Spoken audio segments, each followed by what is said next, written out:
if you were handed a pair of VR goggles and they said, you put these on and you're going to go to a place that feels real. You're going to be there for 80 years. You're not going to remember that you're just a guy wearing glasses for 2 hours. Right. And you're going to go through an entire 80-year life, suffering, pain, joy, all those things. And you'll gain 80 years of experience in 2 hours. Yeah. Would you do it? I would. Wouldn't even hesitate. Who's to say we're not doing that right now? I kind of think that's what we're doing. The oneness of the universe is like, I want to know what it's like to be an individual real quick. To be honest, I wasn't going to go there, but you brought it up. That's kind of what I believe. Okay. I kind of think, there are some people who think that what God is. Wait a minute. because he thinks that he has these thoughts that are like original thoughts, and then he forgets that he had them. Who, Kevin? Yes. Yeah. Welcome to the podcast. Thank you, Rita. So, Kevin, I like to start off these death podcasts with a fun question. Okay. What do you think happens when we die? That's a fun question. Yeah. Yeah, okay. Because you get to know who the person is a little bit by their answer. I think that I believe that we move on. Okay. I don't think that that all consciousness just winks out and that we're just worm food, so to speak. I do believe that our conscious experience moves on in some way. And I believe that there's purpose in it. I think there's, I believe in a higher power, and I think we go on this journey that is ultimately infinite in its destination, and I think that we move on. So, now what that really looks like, I don't know. Do you have any hopes for like the form you might take or the awareness you might have? When I think about it, I imagine it as being something, very, very transcendent to this reality. I don't think it'll be. I think it'll it will be able to encompass this kind of a reality, but then also go beyond it. So I think of it as gaining a new sense, but I can't imagine that. So, a person who's been blind from birth, they can't even comprehend what color is. But then if you give them sight, now they know what color is. And so I see myself as being in that position. I see myself as, I think it will transcend this reality, but I can't even imagine what that's going to be like. That's what I believe. That's what I've come to believe. So you are we've had a podcast on here before, and we talked a little bit about acting and math and quantum mechanics, things like that. So people kind of see that background. Yeah. And I would love to talk about how that is similar or can help explain consciousness. Yeah. So how do you use math and numbers it doesn't diminish the idea that there could be something after death. In fact, it kind of encourages that idea. Yeah, right. I just feel like I want to say at the beginning here. So I am, people know that I've been a pastor, but I want to make something very clear that when it comes to science and so forth, I do adopt a philosophy that I don't believe anything without evidence. Okay. If there's not evidence for it, I don't believe it. Now, I have a broad definition of that goes beyond science, because I think we need that, because science, its evidence is always what we call empirical, so we can always look at it and really practically also we share it. I can share my evidence with you. You can I can say, see it for yourself. Right. You can see it too, and then we agree. Well, we both see it, so it's empirical in that way. And it usually also means measurable too. We can usually find some way to measure it and then repeat it. Okay. So there's more stringent boundaries on right. And at least in what we call the hard sciences, but even in the so-called soft sciences like psychology, they've gotten really good at finding ways of doing experiments that can be repeated over and over again and even measured. And so that's empirical evidence, but there's just a lot out there that's not empirical. There's nothing I can do to share with you.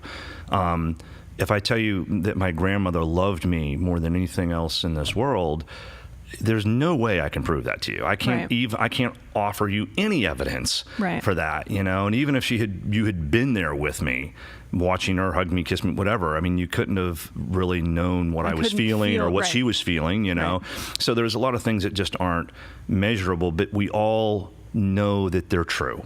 Or we know that it exists, you know.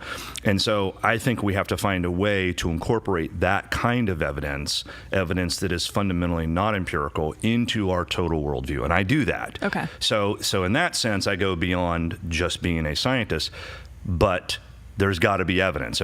So from my definition of evidence, which is really just observation that has been run through the machinery of rationality. Okay. That's evidence, you know. And so, but with that definition, you can have bad evidence and good evidence. With that definition, there's evidence that Santa Claus exists because you see him at the mall every year, you know. So, but then, so for me, then it's a practice in what constitutes good evidence for something. Okay, so that's how I approach everything, basically, and with death and religion and God, I've approached it basically the same way, incorporating non-empirical type evidence too. Okay. So what was the original question now again? It was with consciousness. We talked a little bit. In science and okay. So so I think that you do have to incorporate some of that. Now, if we're talking about science, I guess one of the things that I find interesting, so there's a guy named Roger Penrose. He's a famous physicist and very world-renowned. In fact, in my opinion, he's maybe one of the greatest physicists of our time, of our generation, you know. And he tends to be a little... especially these days, kind of put to the side. He's getting a little older, but he's been unafraid to really just talk about things that are on the fringe, you know. Quantum mechanics is one of those things. It's one of the most successful theories of all time. It's like never failed an observation, right? Wow. But at the same time, it paints this picture of reality that's just mind-boggling. No one really understands it, you know. And so, particles can be in two places at one time. The universe behaves one way when we're watching and a different way when we're not watching, you know. And so within quantum mechanics, one of the things I notice is that, yes, there does seem to be, the universe seems to respond to us differently when we're watching as opposed to when we're not watching. It's called the measurement problem, you know. So, now, I mean, that's, you can set an experiment up and not watch, but the thing is if the experiment is set up in a way that you can go back and retrieve data, that's technically watching. Right, and the universe will behave one way. Right. And if you make it so you can't retrieve that data, it'll behave a different way, okay? So how do they know it would behave a different way if they can never check it? Well, because what they're checking on is whether or not it behaved a certain way at a certain point. Okay, so it's the double slit experiment, if you're from, so they can make it so, did the particle go through one slit or the other slit? Or did it go through both of them like as a wave? If it went through as a wave, it creates an interference pattern on the screen. If it went through as like a particle, it just creates one bar of light, you know. And so they can set up experiments where they can make it so that we won't know. We can run the experiment, we can fire one at a time, and we won't know which slit it goes through, okay? And when we do that, it creates an interference pattern. But if we set it up so there's like a detector or something so that we would know which slit it went through, well, then it acts like a particle because you're watching. And so I have to go through one slit or another slit because you're expecting me to act like a particle. Right. Okay. And so then it creates two bars of light. So what does that mean? Nobody knows that. Okay, that's there's what, when quantum physicists say, I think it was Niels Bohr who said, if you're not astounded by quantum mechanics, you haven't understood. Right. You haven't understood it, It almost sounds like these particles are literally choosing their own. It does, but when you really study it, what you realize is, but even if they were like these conscious little particles, even then, how could they know? Right. How could this guy here, there's no way, and you can even, with entanglement, they would have to communicate faster than the speed of light. Is this why? This is Brett, by the way. He couldn't help but chime in. Yeah. Is this why some quantum physicists are beginning to shift their views toward consciousness being a fundamental part of reality, like that's one of the reasons, yes. Like a dimension of reality? Yeah, so there is now, and I think admittedly, in my opinion, there's still a little bit on the fringe, but we're talking about very, educated physicists who've gone to big name universities and so forth. In fact, there's one group, and I can't remember the name right off the top of my head, but they have come up with they're working on a new model of reality, which is what theoretical physicists do, basically, right. Where they have just incorporated consciousness. And they just say, look, we are just to the point where we think that consciousness it is a fundamental element of reality. It's not an emergent property. Okay, consciousness is not caused from an arrangement of particles that create a brain. And there's there's even mathematical arguments for that, and that's where Roger Penrose comes in. He wrote a book called Shadows of the Mind, and in this book, he basically said, okay. Here's the thing. And here's in essence what he did. He said, so let me start with, okay, can we create consciousness? Can consciousness be created from the elemental, from the elements of the universe? So, the forces, the four fundamental forces of nature, mass, energy, so forth, time, the space. Can those things and the laws of physics as we understand them, can those things create consciousness? Mm-hmm. And so what he did is he started out by proving that if you can create consciousness that way, then you should be able to create it with a computer. Right. Okay. It's information processing. Okay. If consciousness can be just that, okay, then you ought to be able to create it in a computer. Now, and he did it in such a way that even though we can't do it right now, he showed that in principle you should be able to. Right. Okay. So he started with that, but then he went on to show that no computer and no algorithm can ever do some of the things that human beings do. And he used a very specific example from mathematics, and we talked about it in Coffee Talk. It was proving that there's no largest prime number. Now, he used more than that example, but that is one example. Because that example, there is no largest prime number, and we humans can prove that, okay? But to try and calculate that, as we talked about, you would have to go on forever and ever and ever, because no matter how long you went, then maybe the next one's prime. I got to check, right. And so that is an example of an algorithm that would go forever and ever and ever, right? Okay. And so, and this is a famous problem in computing science. You can look this up. It's called the stopping algorithm. You can just Google it, right? And so the idea is well, what if you created an algorithm, and what this algorithm did is it checked to see if other algorithms went forever and ever, or if they had a stopping point. So there's lots of examples with just integers where you can do some sort of mathematical calculation there's a stopping point here. Or in the case of the largest prime number, there would never be a stopping point. Mm-hmm. And so what you do is you create this algorithm that does that, and then how it has to let you know, it has to have a way of letting you know, is if it discovers that another algorithm goes on forever and ever, it comes to a stop. That algorithm will stop. It'll say, okay, that goes forever and ever. So I'm done.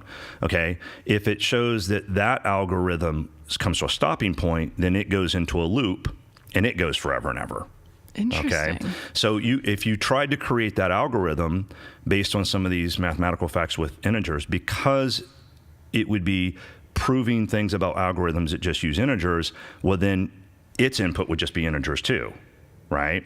So, but then what that would mean is that you could take that algorithm and you could say, now prove whether you go on forever and ever, because you're exactly the same, in principle, the same kind of algorithm as all of these. Mm-hmm.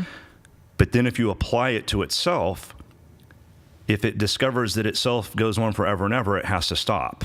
Right. But if it discovers itself stops, then it has to go forever and ever. Right. So so you can't create it. That's impossible. It creates a fundamental contradiction. Interesting. Okay, so it can't be created. So the thing is that's the kind of algorithm that you would need to do these proofs that we're talking about. Well, humans do it all the time. And he sort of showed, it's called a proof by contradiction in mathematics. He kind of showed that no algorithm can ever do that. And so, but we humans can. And so, but then if consciousness can be created from the elements of the universe, well, we can create computers from the elements of the universe, right?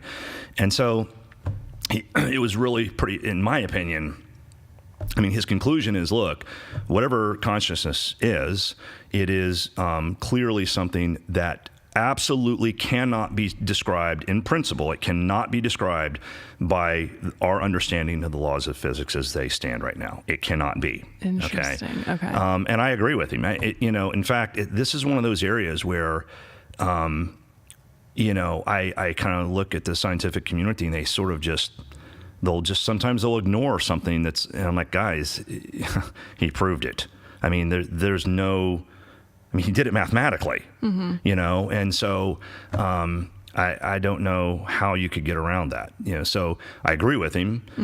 But if consciousness is something that cannot be described by the forces of nature, then it seems to me the conclusion is it must be somehow transcendent to reality as we understand it. And to me, a lot of the evidence points to that, like the quantum mechanics. It's like there seems to be there's more evidence that it's just this fundamental part of reality.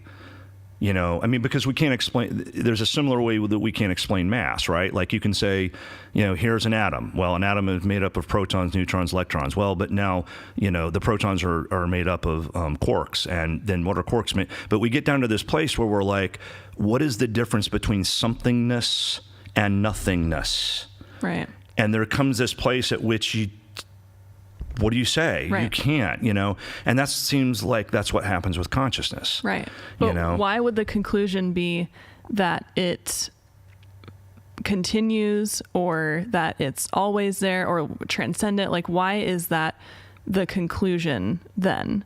Well, okay. So from what I've said here, it seems to me that if it's something that is at the very least fundamental to reality, okay, it's not an emergent property, then it seems like, well, it would endure as much as the universe endured. Okay. It just, or that, in my opinion, what Roger Penrose showed is that maybe it's just really transcendent. There's nothing in our reality that can explain it. So and so it's almost bigger than reality. Right. It's like it can be what Brett just says, supernatural. Yeah, I mean that would be the conclusion that people come to.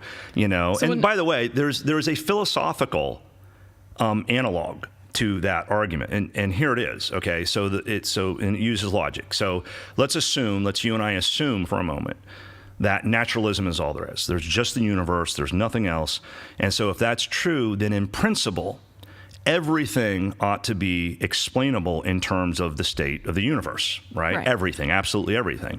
Even if you can't explain everything, in principle, everything ought to be explainable in terms of just the universe.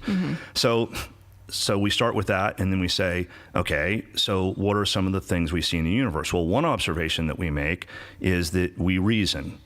And we reason to a conclusion. So we say, if this is true, if A is true, then B is true, and C is true, and we come to a conclusion. We say, well, based on my reasoning, I am believing that this conclusion is true.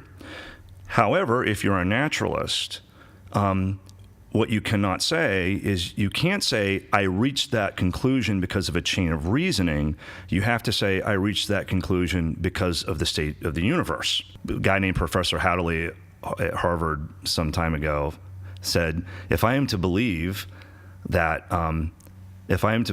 all of my conclusions are reached merely as a result of the random motion of atoms in my brain, then I have no reason to believe any of my conclusions, including that my brain is made of atoms to begin with. Right. So you can't believe in anything then. Right. So the point is that naturalism in that way cuts its own throat logically. And so some say, look, that is a philosophical sort of argument for the idea that consciousness is transcendent. Right. In that way, it can't just be because of the natural state of the universe. It's got to be bigger than that. So then what would be like your personal theory? If consciousness is fundamental to reality, Yeah. then does that mean that so if you transcend what the natural world is, does it take a different form in a different, like, would this be like a different dimension? Like, what is consciousness transcending look like or sound like? Like, what, if you could describe to people, okay, we're here, we have the planet Earth, we have the sun, we have the things that we feel and know and can see and all that stuff, or the things that we think are out there. And then when you die, you're not a part of this part anymore. Or do you think we are a part of it, just in a different form? And now here's where I am just speculating, because my best guess would be transcendent means that you have the ability to encompass, include, but also go beyond. Okay. So, I mean, I guess to me, at least for me, transcendent does not connote just separate. That there's a different word for that, separate. It's like this is this, and so we move from this to that. For me, transcendent is more like growing past or enveloping and going beyond. And so my guess is that I think that whatever our consciousness looks like after death, I think it's probably beyond what it is right now. So some people think of our brains actually, instead of being what creates consciousness, it's what governs it. And so basically it's this thing that we are sort of trapped in, and it limits our ability rather than expanding it. And so when you have people who are smarter or more talented than other people in a certain area, it's really just that their governor in that area is a little more expansive than this person's. Interesting. And so, but then once we escape that looks different. Then all of a sudden, everybody can do math in their head, but they don't have a head anymore. So do we have awareness in that? Like, is consciousness awareness? That's how I see it. Awake. I mean, I almost define it as awareness. I mean, because, and in Roger Penrose's example, I mean, he's actually taking the portion of consciousness that does reason, that logically comes to conclusions as a chain of reasoning. And to me, that is consciousness at its highest point. And so that's kind of like what he did, wrote his book on. So yes, I believe that awareness would be absolutely fundamental. I see that as being heightened. I see I do see it as almost adding more senses.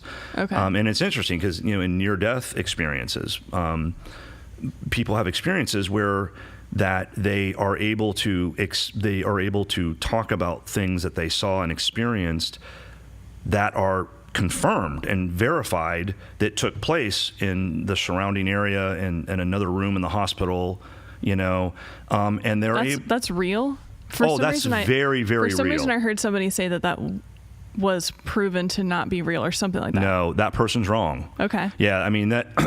In fact, at this point, the amount of research that has gone into near-death experiences, it's just massive. And the one thing that everybody agrees on at this point is that, it's real. Something happens where that, at the moment of clinical death, and we're even talking about people who their hearts have stopped, and in some cases, there's not only not an EKG, there's not even an EEG. There's not brain activity in some cases.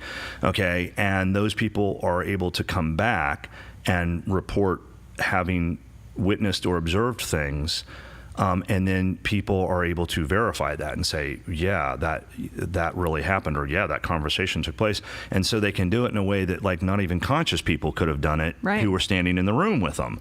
Interesting. So it's, one of my favorite examples is a fellow that died on the table, and his surgeon, who he had not met even, was an Asian dude. And this guy, he had learned somewhere, he developed this practice for being sterile. So you have to be very careful when you're in surgery. You don't do things like go like that, wipe your nose, And so people, they're very sterile. And he did this thing, he created this practice for himself. This is not something that all surgeons do. In fact, I think he might be the only guy who does this, Where what he does is, as soon as he's not doing something and he's asking other people to do some things, he puts his thumbs under his armpits like this, and he'll like point with his elbows, He'll be like, yeah, just, do this, do that. And so it looks funny because he's doing this, right? And so this guy, he dies on the table, right? And he comes back, and like the next day, he's talking about this experience he had, and many of them experienced things that seem to be beyond this reality, And so, but then they often will leave their body, they can see their surroundings, and then they will see the light, the proverbial light, or loved ones have passed on. They'll maybe go to another place, and then they come back, and then they're back in sort of this reality, but still out of their body, and then back into their body, right? Well, so this guy, it kind of happened to him that way, and he said that like when he came back, he said, one of the things that puzzled me, he said, then I was floating over my body again, and he said, I could see this doctor, and he looked like he was like acting like a duck. He had his arms up like this, and he looked like he was quacking like a duck. He said, that's what came to my mind, and he said, I couldn't imagine why he was doing that. Yeah. And then he was back in his body. Okay, so, I mean, how do you explain something like that? And there are, at this point, thousands of examples like that. Again, though, talking about the empirical evidence, that's not repeatable. Right. You can't repeat that experiment. How do you measure how conscious he was? All you can go by is, well, he knew something that we can verify. Right. You can't measure it. You can't repeat it. And so hardcore scientists tend to say, whatever, I'm just not going to even go there, or I'm not going to really believe it. And I think that is the definition of scientism, which has a negative connotation to it, and I think it should. It's where I said at the beginning, I don't believe in anything without evidence, but I include non-empirical evidence. Some scientists say they don't believe anything without evidence, and all they mean only empirical evidence. And to me, you're limiting yourself if you say that. And so, yes, there are hundreds of examples like that. And everybody who studies it, even the ones who still remain skeptical and say, well, but there is no life after death, even they have to say, something happens at the moment of death where people are able to retain consciousness as we understand it, and in some ways it's even beyond our normal consciousness, but we don't know that lasts forever. Maybe if they just died, maybe that would go away, Yeah. But even they have to admit, yes, that is real. That happens. Right. So. Have you ever watched the OA? The show on Netflix? I have seen that show, but I don't think I've watched it. I think maybe I've seen an episode. If you described it, I think you would really enjoy it because it definitely deals with this whole thing. And there's basically a doctor who's essentially trying to prove that there is something. Oh yes, I did see a few episodes. It's really, really interesting. Okay. And the people who wrote it, Britt and Zal, they're just. You can tell that they've spent so much time talking about this and thinking about it. And so the show is really well done. They just came out with season 2. But really? Yes. You know what? Because good. I remember now watching season 1. But Netflix does that crazy thing, where like they come out with a season that's unbelievably good and everybody watches it, and then 5 years later they come out with season 2. Yeah. Well, I think it's also because they came in not knowing exactly if this show would take off, and I think it has really struck a chord with people. Yeah. But they plan to have like 5 seasons or something. Wow. So it's good, and it's like a riddle basically. So like you won't really know what's happening until the show's over. But so all of this. I'm interested to know what then happens when we dream or when we're sleeping. Are we not conscious when that happens? We are conscious when we're dreaming. I mean, that's the funny thing. I mean, people who sort of study consciousness, which is becoming less and less a fringe area of science. Okay, more and more. You can't ignore it. So yeah, right. It's the thing is it's like it doesn't seem like there's ever a time where we truly lose consciousness. Even in the deepest parts of sleep, there is brainwave activity. Okay, and if I remember correctly, I mean, we do even have a kind of dreaming state there. It's a much deeper dream. It's not like the REM sleep, Like when you wake people up from that state, they can't remember dreams. But if you wake them up from a REM state, they usually can, if I remember correctly, with stuff I've read. And but I've heard dreaming only happens during REM. During REM, yeah. Well, and now I'm don't take my word on any of this because I'm just trying to remember past reading. It seems to me that people who suffer night terrors, like really horrifying nightmares, I thought I read that does not take place during REM sleep. It takes place in that deeper sleep, and somehow maybe it's harder to wake up, which is maybe why it can be so something like that. So we are still conscious. And but it seems in that? some way, right? But see, I guess I think of it as okay. If consciousness expands, if it transcends the reality that we know, but there's a sense in which it's governed right now by the reality we know, then it makes sense to me that that consciousness could be mitigated or by the state of our brain. So when we sleep, is there a sense in which we have a lower degree of consciousness or something? I think so. Can I ask a question? Yeah. Hey, Ryan. I've been kind of staying out of these death conversations, but I have a question about the governor kind of concept, and Brett talked about this as well, that if the brain is some sort of governor to consciousness, I mean, what happens with an engine when you take the governor off is, yes, you can go faster. Right. But it also will go so fast that it blows up. Yeah. And therefore is not useful. Or and it seems that we need some sort of restriction on anything that happens in order for it to be, we need parameter on anything in order for us to have any sort of lasting experience or any sort of meaningful experience. So my question would be, if you do talk about this in regards to a governor, and you did have that lifted off at the point of death, wouldn't you basically become just a drop in an ocean, sort of?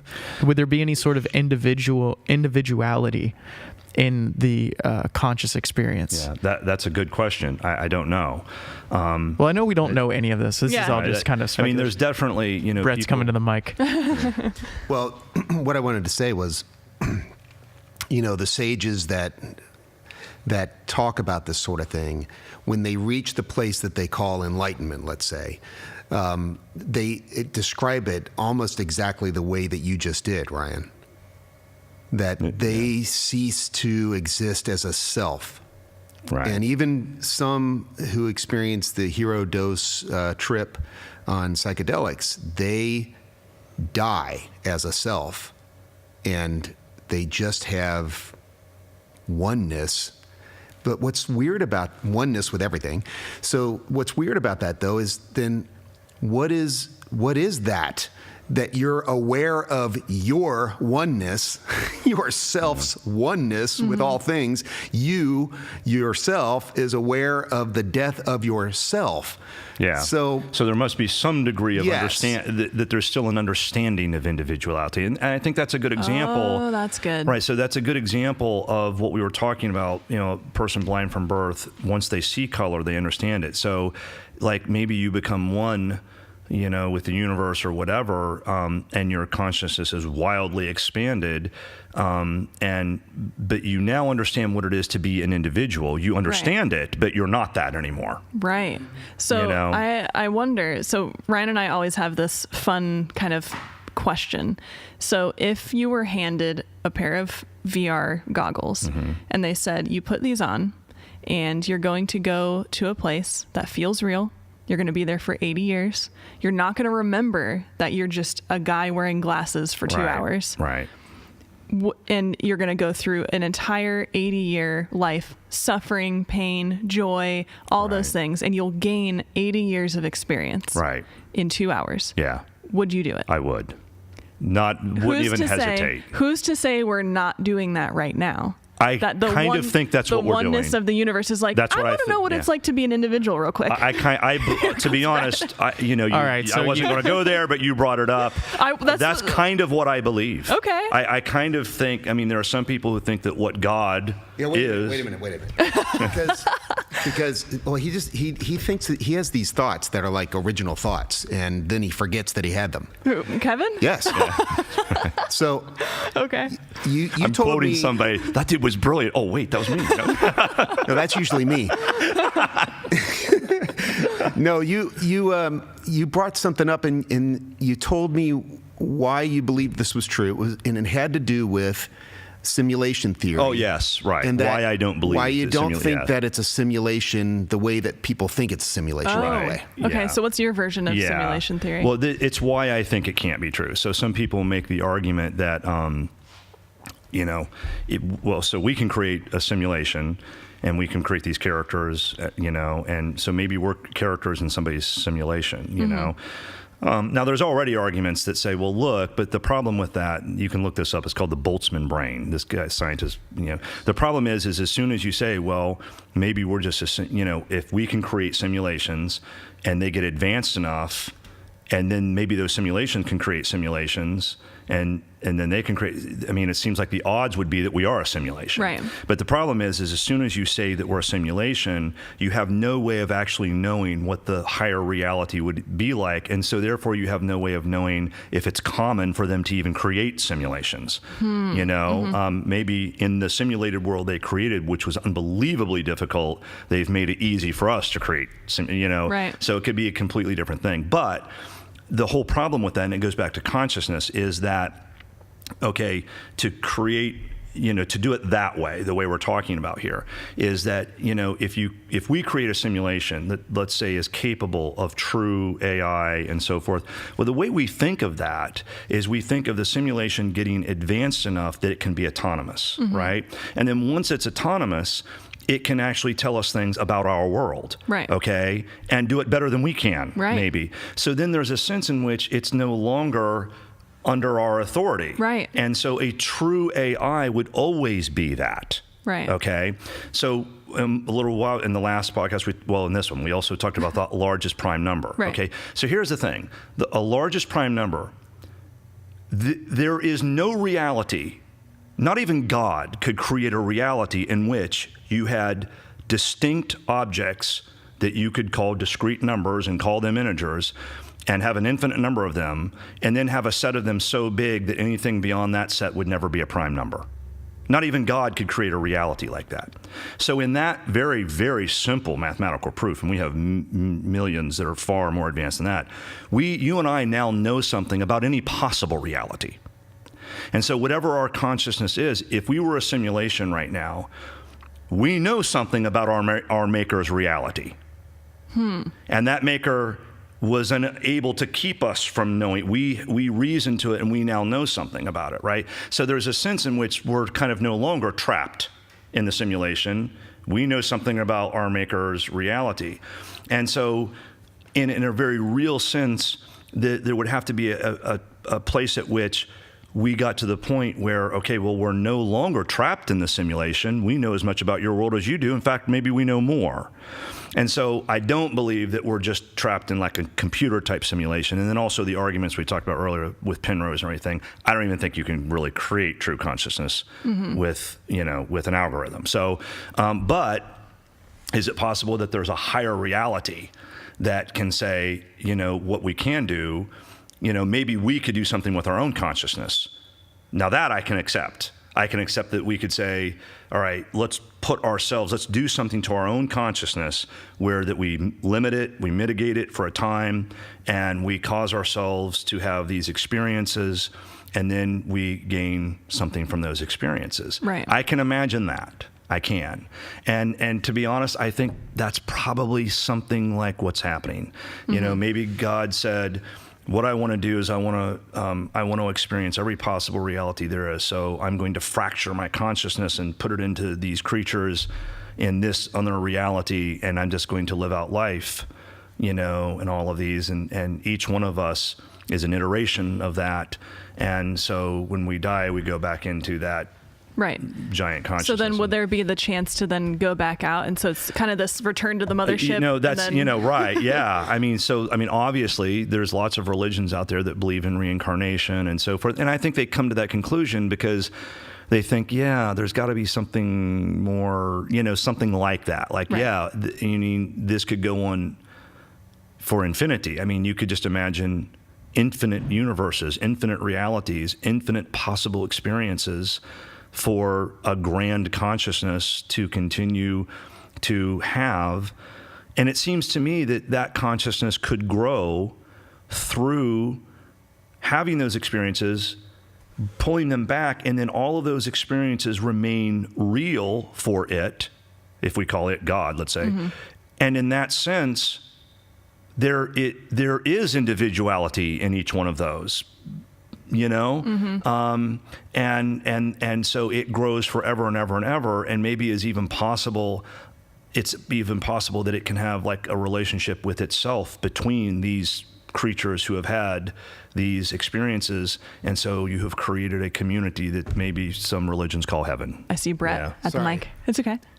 So the theory of entanglement plays into this really nicely. But what I was going to say is the description that you gave of it, God, the absolute, being fragmented into all of these creatures to experience all the different experiences, maybe every possible experience. The earliest version of that is, I think, Kabbalism. Because that's essentially what they say. Yeah, it is. That's right. What's that? Kabbalists basically say Jewish mysticism. Yeah, okay. Right. They basically say, there's this.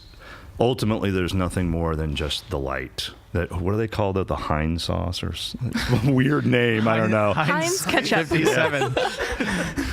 Einsoff. Heinz-off. Einsoff. Yeah, it sounds like Heinz. So, real quick, you said something that I think maybe everyone else understood, but I didn't quite. So when you said the thing with prime numbers, yeah, right. That you said, So the belief would be that fundamental contradictions can't be true.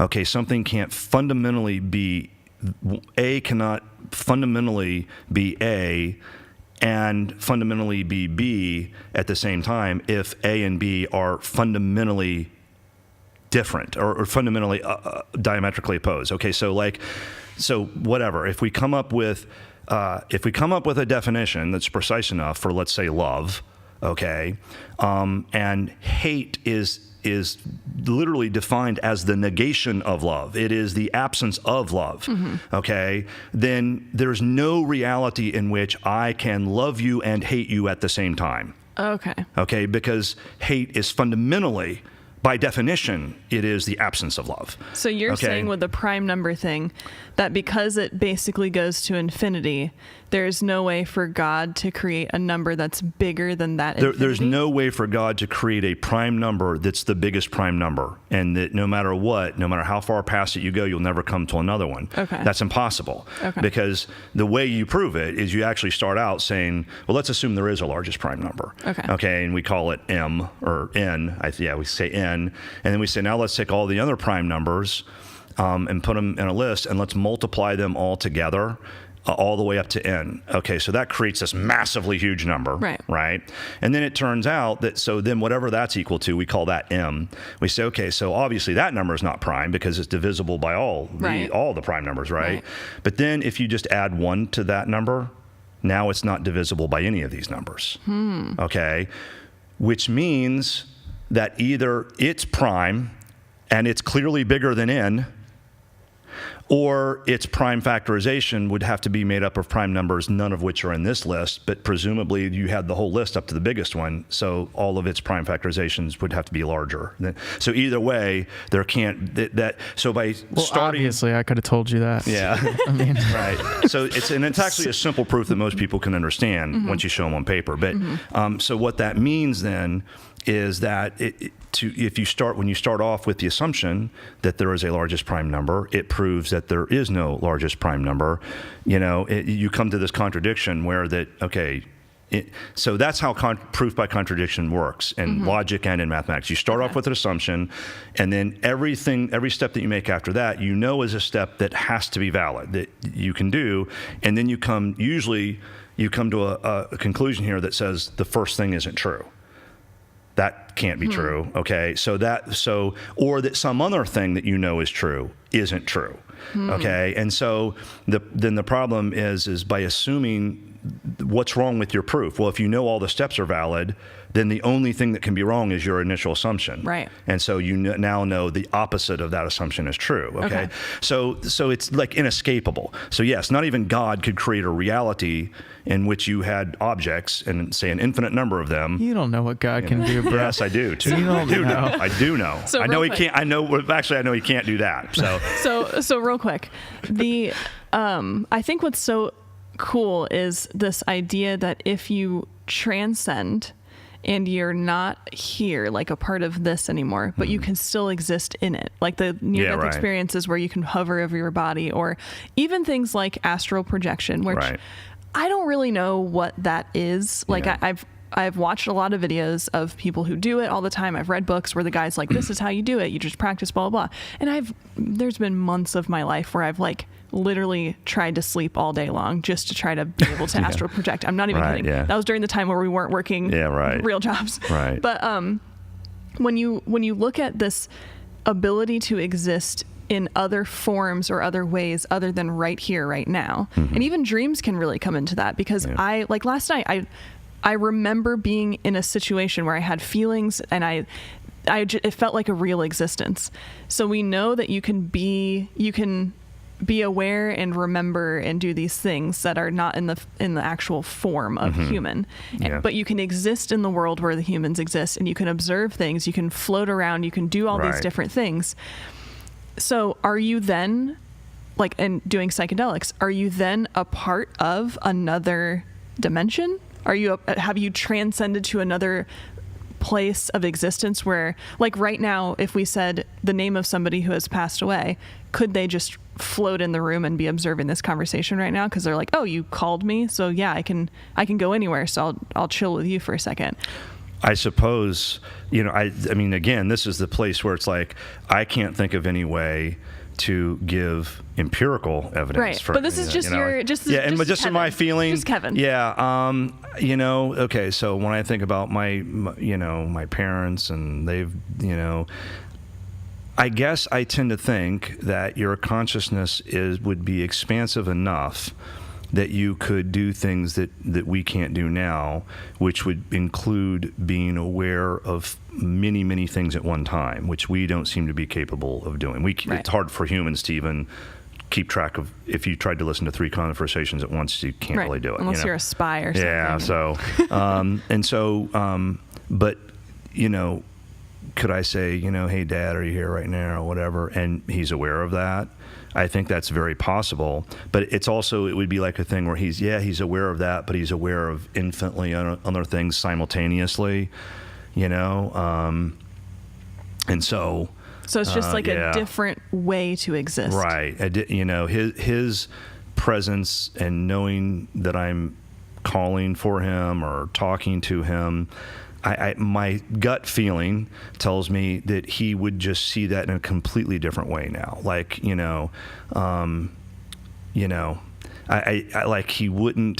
just wouldn't see the things that I think are important as being important anymore. And he wouldn't, I think of God, when I think of God loving us, I kind of think of it that way. I don't think he loves us in the way that we, my best analogy is, if you have a child, a baby, an infant, and the child needs medicine and hates the taste of it, or needs a shot or something, and just crying her little eyes out, and, and it may break your heart, but like you'd never dream of like not giving it to her.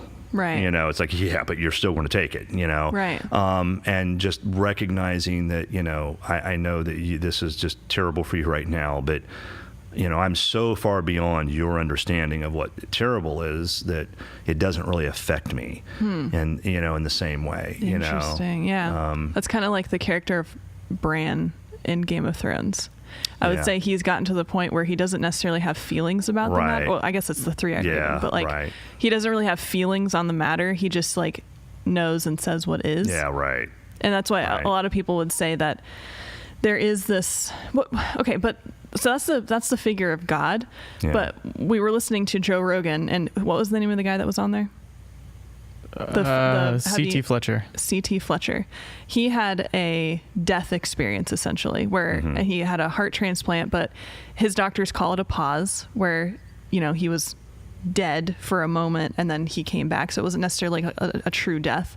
But he was like, no, I know beyond a shadow of a doubt, like I died and I went to a place and it was so peaceful, 0% fear. And even now that he's here talking, he's like, I have no fear of death. Right. I know that we move on from here. That's a very common experience. Yes. Yeah, with people who have real hardcore near-death experiences, it totally changes them. No fear of death at all. But it's also like peaceful beyond peace. Right. And he was like, it was so comfortable. And he said he heard his mom. So what's interesting to me is is it maybe like the time, this is just obviously me just, I like to think of these things like in all different ways. So I start thinking when he identifies it as his mom, and I don't think he said he saw her, he just heard her and like knew it was her there. Yeah. That if the reason he recognized that it was her was because he was still so close to being who he was as a human. And if you pass away, maybe you do have a moment of greeting those, and then it just kind of dissipates and your life here doesn't become the thing that you hold on to or identify with. And you eventually, it's almost like shedding a skin. So if you're super close to it, as in the people who are having the near-death experience right now, the reason, and people have astral projections where they have a family member who has passed away guide them. So they'll come to them and they'll be like, wait, I've seen a picture of you, but you're young and I've never met you before, but I know you're my uncle. Yeah, right. And then they have this interaction and it's like they know this person. So it's really interesting how when it goes from human to those spirits or those people who have passed on, it's like we identify who they are and they know who we are. Yeah.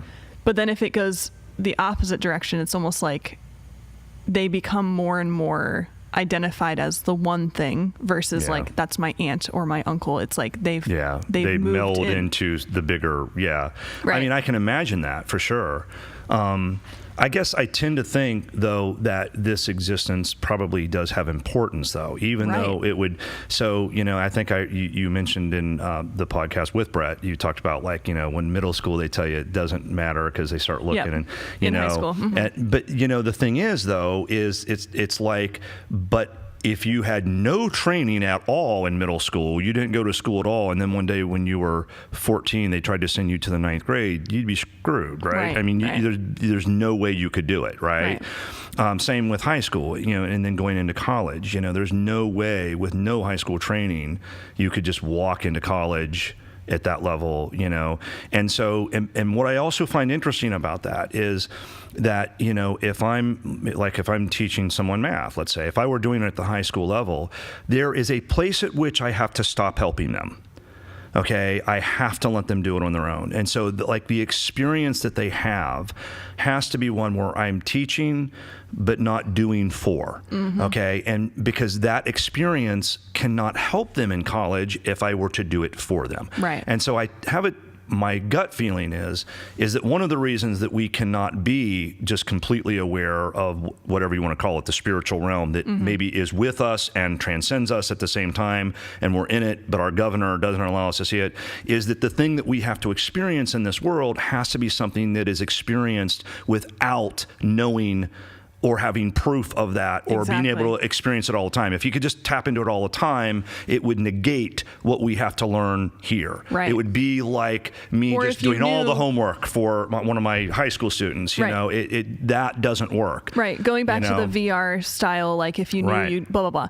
But while you're in the VR, you don't know, you don't remember. Because if you did know, it would change the experience. Exactly. Right. That's right. That's and so if you absolutely knew, I'm in a simulation here, there are certain experiences that would just never have the same weight for you, And so is this almost in a sense, the term that Ryan and I have kind of talked about is almost like a training ground, that if you imagine that Earth and being a human being, potentially it could be the birthplace of consciousness, and you kind of have to go through, you have to earn the ability almost through experience to then transcend. Well, that's exactly what many religions believe. Yeah. So, I mean, isn't it interesting that... Hang on. Even the birthplace of, and not just consciousness, I'm not saying that as a whole, because I think you did a good job of talking about kind of what consciousness is on a grand scale or theoretical level, but in like ego consciousness, like an individualized person, that it's the birthplace of an ego consciousness, right? That at some point you have to that everything has some sort of beginning, everything has some sort of birth, and maybe that's where reincarnation comes into play as well. Is that maybe there's a threshold in order to be able to function. You have to graduate, just like you were talking about with learning math or tutoring somebody. You have to hit a certain threshold, and if you don't hit that threshold, you kind of have to go back and repeat the grade. Yeah, right. And this is maybe one of those grades, and I think that That's Kabbalah.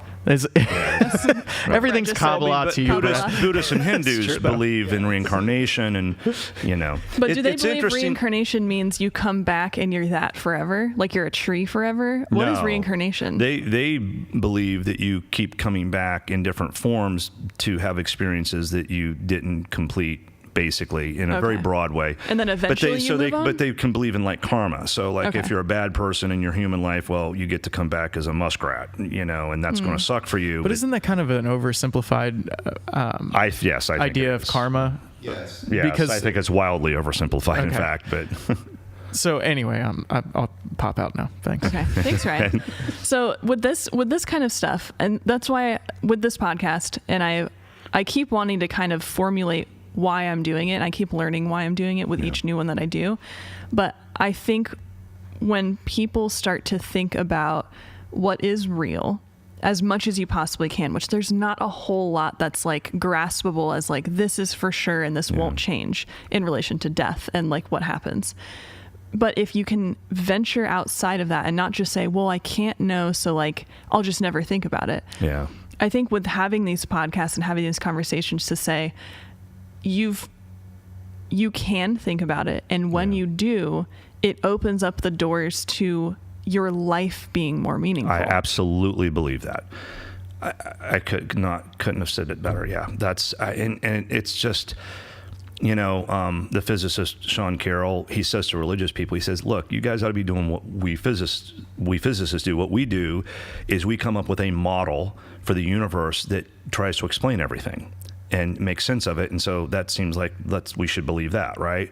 You guys ought to be doing that. You ought to be coming up with a model that explains things. And I took that to heart when I heard that years and years ago from him. And that's what I've tried to do. And the route that took for me was saying, I obviously can't throw away empirical evidence, but I have to somehow be able to embrace evidence that's clearly non-empirical and find a way to do that and bring those together. And so for me doing that, I came up with a model of reality that I think makes a lot more sense with God than without God, and with the idea of consciousness, life after death, like we're talking about.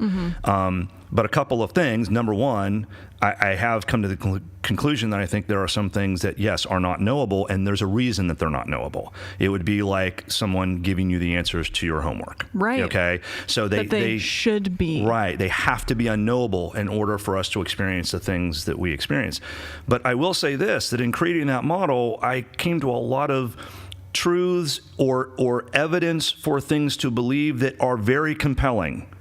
And so, when I believe those things, those things then point to, here is what the meaning of life is, and here's what you ought to go do about it, okay? And so for me, the idea that, yes, this reality is maybe a birthplace for an ego consciousness, but there are these fundamental values, if you will, that are transcendent, that lead to whatever it is that, let's say, God, speaking religiously here for a moment, if God has some destiny for humanity, and I kind of think that. I don't think it's just individual. I think individuals grow, but there's probably a destiny for all conscious sentient beings or something, and that we're on this journey together, Can I ask a quick question? I know that we're getting short on time. We're at an hour right now. Okay. But since you are religious and you were a pastor and you still you're a Christian. Yes. What do you think about the Christian idea of heaven? Do you think that that's something that is? I think it's a possibility. I think it's very, very, very primitive. Well, okay. Yeah, but I've heard. It's hardly there. Well, yeah, I mean that's true. It's not there nearly as much as Christians make it out to be. Sure, but the idea that there could be a community of people that hold similar beliefs, and that in some sort of next reality that there would be a place that would be like a gathering place for all of them. That would almost be built on what their corporate imagination has concocted in some way. That's a good question. This is what I believe at the moment. Okay, I know we're reaching. I know this is all speculation. Right. You know what I mean. And I'm a scientist, so my beliefs are subject to change. But so what I believe is that this consciousness that we have right now does have some kind of connection to the grand consciousness, but it's not one that it's just like, oh, okay, well now I know exactly what to do because You know, I mean, like even with Jesus, it's even if you believe that he was the incarnation of God, it's really hard to imagine him being the example that he was meant to be, or that Christians say that he was going to be, if he remembered creating the universe. True. You know, I mean, and I think there's even evidence of that in the scriptures if you take them very seriously. You know, the thing with Satan in the desert, you know, and Satan tempts him. You know, I mean, the whole conversation there would have been silly if Jesus like remembered creating the universe. You know, well, if you're truly the Son of God, do this, and then Satan knew that he knew who he was, and Jesus knew that Satan knew that he knew who. The whole conversation would be silly. So I just heard Matt Dillahunty actually talk about this, and he said if you were to, I think it was Matt Dillahunty, the atheist, he said if you were to know everything that was going to happen, and you were going to save the entire race of humans from an eternal burning, and what you had to do was die a horrific death, he's like, that's not a sacrifice. That's just a bad weekend for a good cause. Yeah, right. He's like, and I know I don't mean to say that, you know, irreverently. Yeah, absolutely. But there is a there's belief no sacrifice there. True. Right. There is a belief there that our existence transcends just like our personal moment here on this earth, and that there is an idea that there's a corporate purpose to, you know, and like if you all believe the same thing, well, like where you're going to go, everyone is in agreement, like agreement, this is where we're going to go. It's a place with gold roads, blah, blah, blah, that then they would end up there together. Like that's kind of what your question was. Like if you have a similar belief of what happens when you die, then maybe you do go there, and other people go other places. Yeah, that's right. And it's so. I mean, what I believe now, and you know, this I'm influenced by my Christian background and the fact that I am a Christian. Some people might question that, but you know, so but the thing that, so, you know, when you read in the scriptures, what's interesting is really the idea of heaven and paradise was, if you really read it, what they all basically believed was that heaven was going to come here.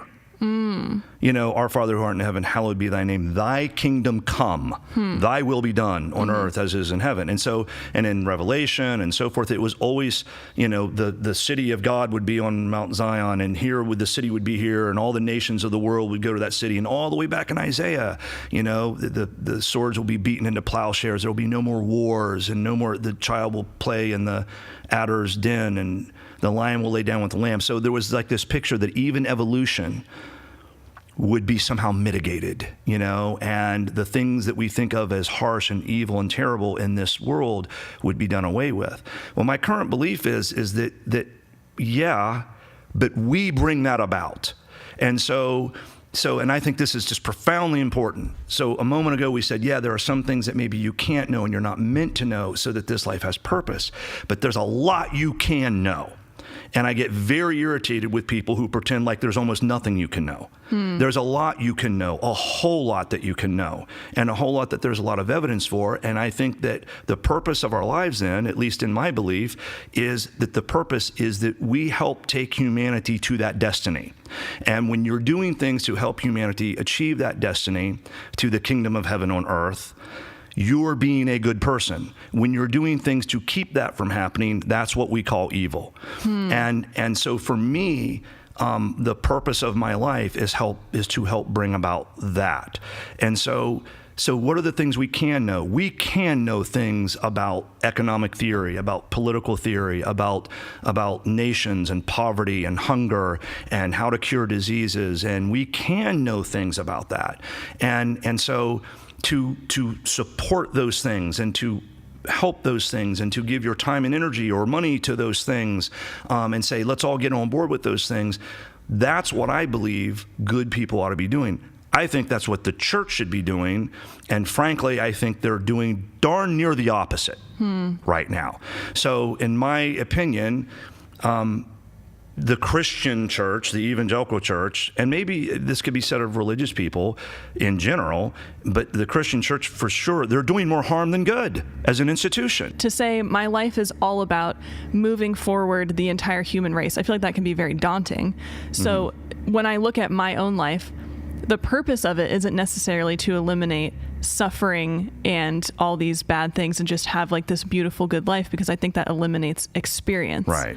So if our goal as humans, which I agree, I think with the internet, especially with the connection that we have, there is more of a chance to say, whoa, let's band together to do good things. It seems a little bit like we get caught in the middle of how to use our power as far as the connection goes, because we can do really harmful things and really good things. But how do we make that come down to the micro scale to say, what is important about my life? What is important? What do I do in order to be a better person, to then join in with others who are trying to be better people, to then build a giant group of good people who then do big good things? Yeah. Well, I think that is the question of your life. And that's, I don't think other people can quite answer that for you. I mean, they can give you guidance. I think you should ask yourself, what are the things that I'm good at? What are the things that, and give me meaning and so forth. I will say the common denominator that I believe in, though, is being in pursuit of truth.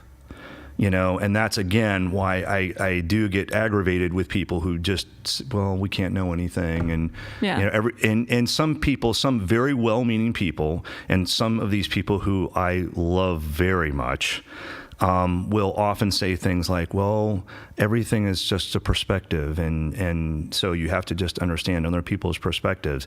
But not everything is just a perspective. That's not true. There are objective truths, and there's, like math, there's not opinions in math, okay? And there are things that go beyond that, And some people I think are geared more that way. Very creative people, I think, tend to be that way because they live in a state of, like, sort of aesthetic beauty, and so how do you say, one painting is more beautiful than another, and that kind of thing. And I think that's valuable, that we have things that we can't quite quantify that way. I think that's very valuable. But then the things that we can, we should. Right. And always be in pursuit of trying to find the next thing that you can find truth in. Yeah, and to make the world a more beautiful. So, so the painter should paint. And I get that they kind of have a philosophy of life that says, hey, look, everything is sort of a perspective because of the world that they live in. And I think that's kind of appropriate. But those same people should not imbue on NASA whether or not we should go to Mars. True. Okay, that's stay in your lane, maybe. Right? Yeah, that's right. Okay. Kind of recognize your lane to some degree, and if you want to go out of it, educate yourself so you can. True. Okay. Yeah, that's good. That's a good little bit of advice. Okay, I think we're out of time on this one. Cool. Thank you to Brett, to Ryan, and to you, Kevin. This was awesome. Yeah, this was a good time. Yeah. We just couldn't shut up. That's how it goes. Thanks for listening.